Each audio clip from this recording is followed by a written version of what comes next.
আচ্ছা, এক পাক কিন্তু প্রদক্ষিণ হবে, সেটা কিন্তু মায়েরা মন্দিরের দুই প্রান্তে কিন্তু ফাঁকা করে দেবে, যেন কোনো কিছু না আঘাত হয়।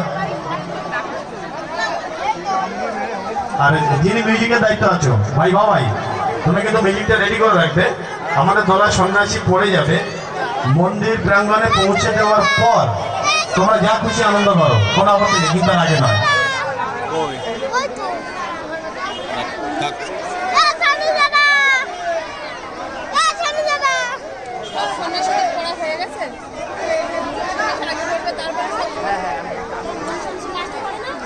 জানি না এখানে কিনে